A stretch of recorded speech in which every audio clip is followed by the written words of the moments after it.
Okay, so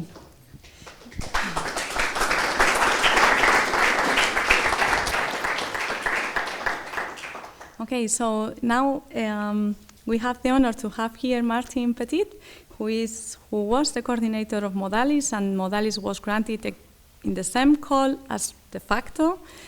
So it's really nice to see the Modalis results. But just to give you a short intro of Martin, he is graduating from École des Mines of Nancy in 2007 and obtained his PhD in chemical engineering in INPL in 2011. He joined IFPEM battery modeling team as an electrochemical engineer in 2012 and has contributed to the development of electrical storage system models for system simulation in automotive application. Since 2020, Martin is the coordinator of Modalis H2020 project, dedicated to the development of a modeling toolchain for Gen 3B and Gen 4 batteries behavior. So, Martin, the floor is yours.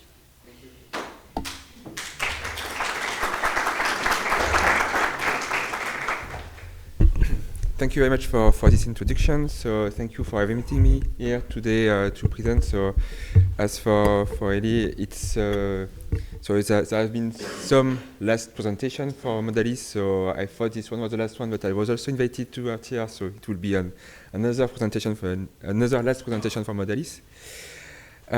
So the aim of Modalis, as was said, it was funded in the same call dedicated to modeling, so purely modeling of batteries.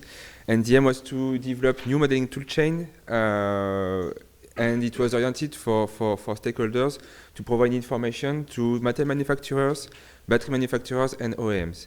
So for material manufacturers, how to integrate better the materials into future battery cells. For battery manufacturers, how to optimize and choose the best design based on the new materials provided by the providers, and for OEMs, how to integrate future generation batteries into their full systems. And we decided to target in the project, especially next generation batteries.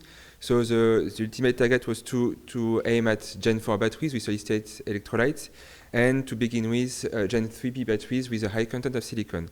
So in this kind of technologies, we have a strong focus to be taken for scientific point of view, dedicated to mechanical behavior.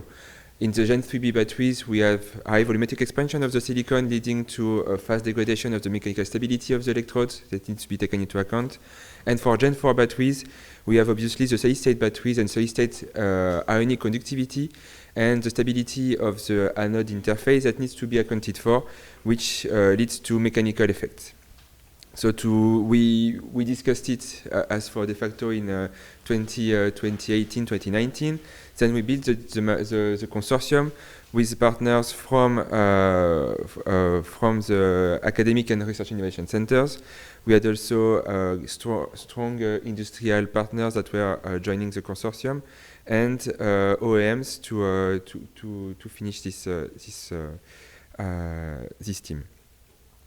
So as we were aiming at two main technologies, we developed two modeling toolchains that were focusing on these technologies.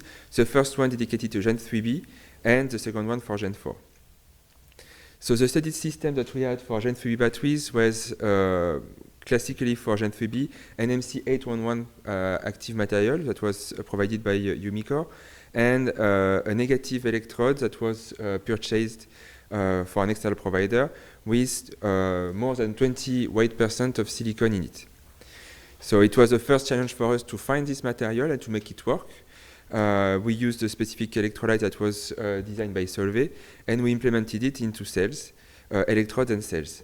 And then we had a dedicated characterization campaign that was done from material level with TEM, SEM, and so on, to the cell level. And as we were focusing on mechanical stability, we had dedicated experiments with a dilatometer at the electrode level and at the cell level in order to understand the behavior of the electrode and shift to the full cell behavior at the end. So the main information that we wanted to gather at the end was the cell performances. So the cell energy, the cell power density, the nominal performances, the aging of the cell, and obviously the safety for Gen 3B cells. So we did this experiment. It was not easy. We planned to get a cell after 6 or 7 months. We got them after more than 2 years. So we had to do a lot of stuff in advance. So I will do the history a bit backwards. So I will present you the result that we had at the end of the project, and then the modeling that we get first. So we did the experimental campaign. We saw, for instance, that for aging, you have an example here of the cycling aging that was done by a Siemens corporate technology. In the experiment, they did the cycling at several state of charge, the mid state of charge, and for small DoD range. And what we saw is that the behavior of the cycling aging was not as we expected. As we expect in lithium-ion batteries, usually when you cycle at high SOC, you have faster aging due to CI formation that is improved or accelerated at high SOC. And in our case, we had a quite low degradation when we cycle the cell between 10 to 90 to 70%. And when we go from 30 to 50 and from 10 to 30%, we had a very fast degradation with, as you can see here, capacity was fading and less than 100 cycles. So we correlated that to mechanical behavior, and as we see here, for instance, you have the swelling of the whole cell depending on the state of charge of the battery. So first, here you have swelling at 70 to 90%, swelling at 50 to 70, 30 to 50, and 10 to 30. And we see that there is a strong behavior, strong difference behavior between the high state of charge and low state of charge. With high state of charge, we have very few swelling of the material, and it's the lower state of charge, we have a very high swelling. So we had some hints on the behavior of the cell and the causes of the premature aging that we see during cycling. What is also interesting is that during the discharge, we have a non-monotonic behavior that is seen here with a large bump of an increase of the volume and a decrease of the volume of the cell.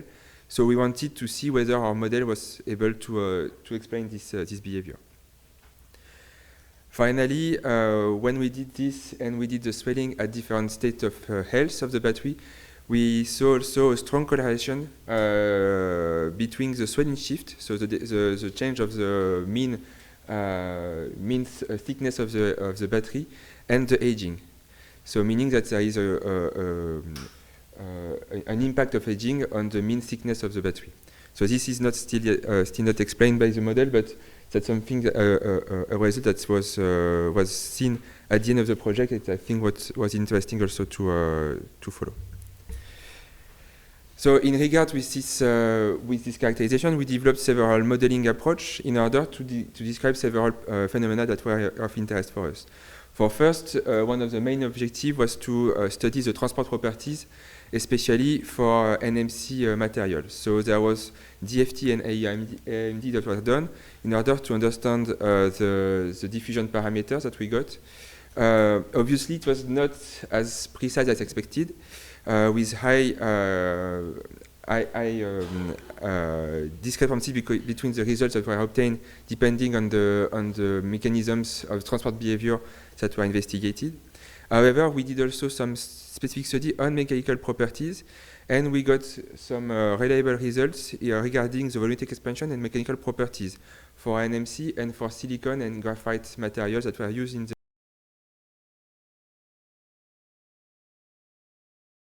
anode. So we were able to use these parameters, especially the mechanical properties, in further steps, and we went to particle scale modeling. So that's what you can see here, where we modeled the particle based on experiments that were done in TEM in order to replicate the behavior of small particles of silicon and graphite material. And from there, we were able to get the stresses during the swelling of these particles and also the volumetric expansion of the particles depending on their composition and reactive path. We implemented this into a DEM approach in order to evaluate the modeling of the behavior of the swelling behavior of the electrodes. And from there, we were able to see that there was very few impact on the mechanical stability of the electrode on the swelling of the electrode. So this is also a result that we used in further models in P2D and SPME approach in order to evaluate the swelling of the whole battery based on the behavior of the materials.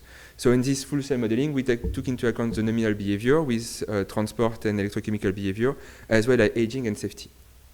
And this was implemented into 1D and 3D modeling approaches. We did a similar approach for Gen 4 batteries. So at the very end of the project, we were able to get some experimental cells based on pressure cells that were manufactured by Saft with using Umicore and Solvay's materials. So we had the same NMC 811 that we used in Gen 3B cells in order to reuse some of the results that we got from the first steps. 2 generations of hydrodides by Solvay, and lithium-indium at the negative electrode. We did a matrix scale characterization with initial characterization of the metal properties, especially conductivity and granulometry from Solvay, and NMR assessments of the hydrodides that were done by University of Torino. We did a microstructure characterization, especially with using symmetric cells in order to evaluate the density growth in the hydrodide that we are using, and full cell characterization in order to evaluate the performance and the C rate. So we weren't able to go for aging, so more or less the capacity and the performance analysis were mostly aging of the cells, because in a few cycles it was done. So what we saw is that when we used 2 types of electrodes, lithium electrodes and lithium-indium electrodes. Obviously, with lithium electrodes, we had very fast short circuits during the test with the Modalis electrolyte. So when we go at 400 microamperes per centimeter square, we went to short circuits. And we were able to study that also in SEM in order to see the behavior and the growth of dendrite in the material. When we did it with lithium-indium electrode, we show no short circuit, so we were able to cycle the symmetrical cell for a longer time in order to evaluate their behavior, and we saw some increasing interfacial resistance, which were symptomatic of a change of the interface between electrolyte and lithium-indium. We had 2 batches of full cells. The first batch was not behaving well, so we have very few interesting results for that. The second batch, we were able to have more repeatability with a lot of knowledge gathered from the first experiments and discussion between Solvay, Umicore and Saft in order to improve the behavior of the cells. But we see some very strange behavior and some flowing of lithium around the electrodes, which shows that it was not so easy to produce these cells and to make them cycle for a long time. Regarding the modeling on this part, we did also the full multi-scale approach with first AIMD and DFT in order to study the electrochemical properties of solid electrolyte, lithium-indium properties and interface properties. We did a phase field approach in order to understand the behavior of the negative electrode, especially for dendritic growth. And we performed the microstructure modeling in order to understand the stability of the positive electrode with hydrodide in terms of mechanical behavior. And we finally get to a full cell modeling using a 1D SPME approach, where we accounted for the external pressure on exchange current density. So we wanted to validate this model, obviously, with experimental data. So it was an industry-oriented validation with a specific use case developed by the industrial partners of the project. So material manufacturer partners with Solvay and Umicore, OEM with CRF, Stellantis, and finally cell manufacturer with Saft. So first, the Gen 3B cell validation, we model the cell behavior from the formation to the end of life of the battery. So we were able to correctly predict the cell performance after formation with the wide capacity and the correct resistance values. And once we did this formation, we get the parameters at the end of the formation cycles in order to initialize our aging models. So we are able to evaluate the cell behavior with HPPC and Ross cycle duty cycles with a low error on the behavior.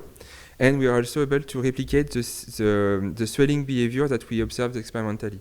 Especially, we are able to explain why we had this bump, especially at the beginning of the discharge, which is due to the fact that when we are in full charge, we are at the plateau for the graphite swelling behavior, but still charging the silicon.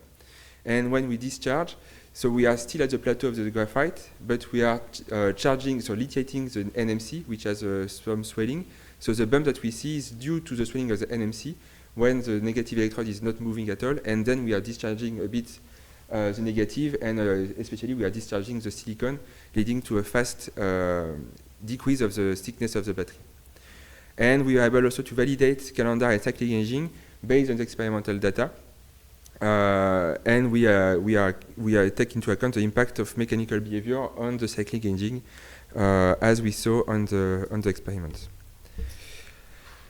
So we set also parameters in order to validate the Gen 4 batteries. So we are able to represent the behavior of the cell in nominal behavior for HPLC test.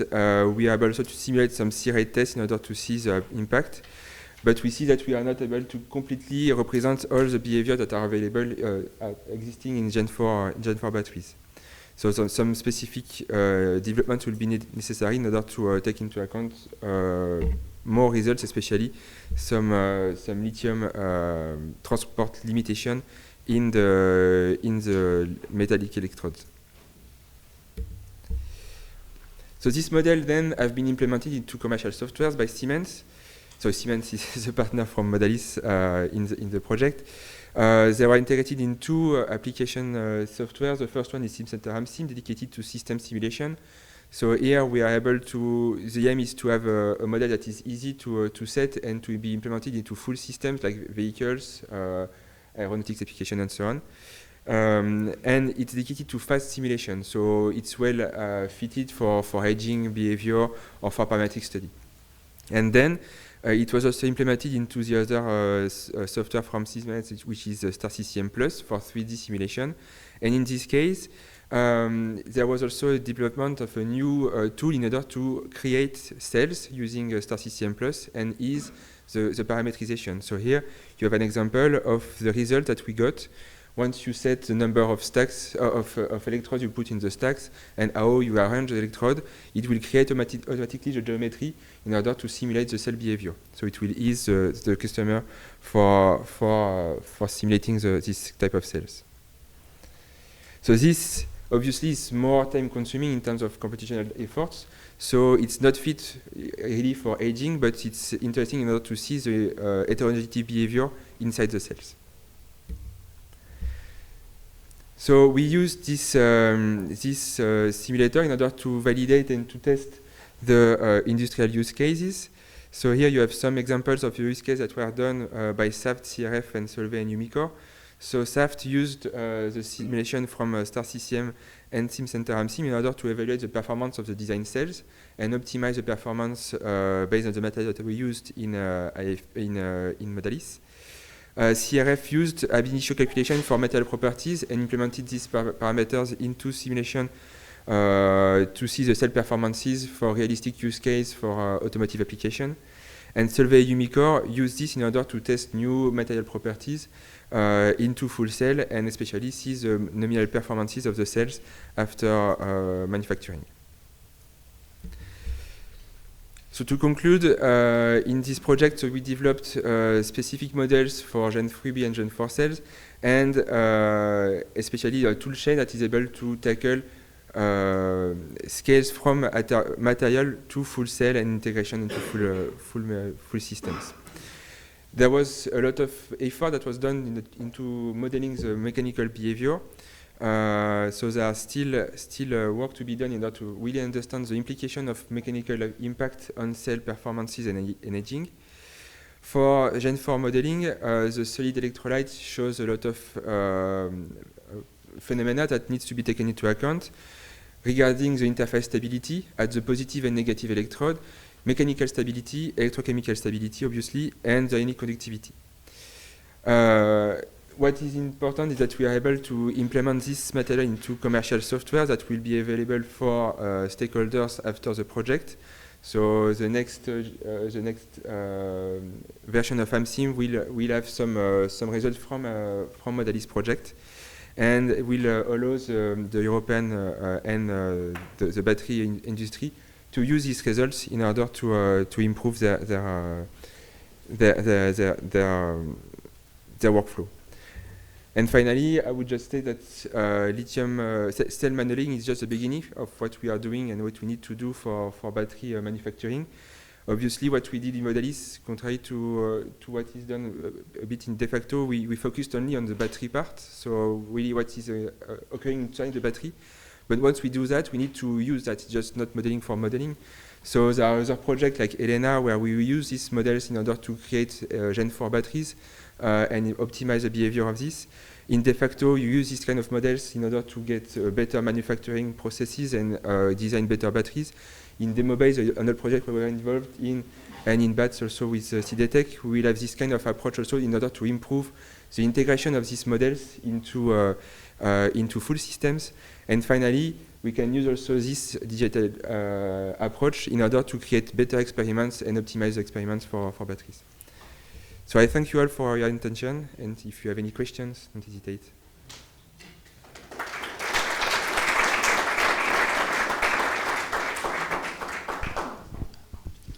Thank you very much for the very insightful presentation. So is there any question from the audience? Yeah. Okay. I think it's better don't use my... No, because otherwise it won't be... I have to use? Okay, so I have to use. Thank you, very interesting presentation. I'm working on solid state and with lithium metal, and you show some results on modeling of lithium metal. And for me, here I have one conceptual question. How we can model lithium metal if it is hostless electrode? So how do you solve this fundamental problem? It depends on what you want to model, actually.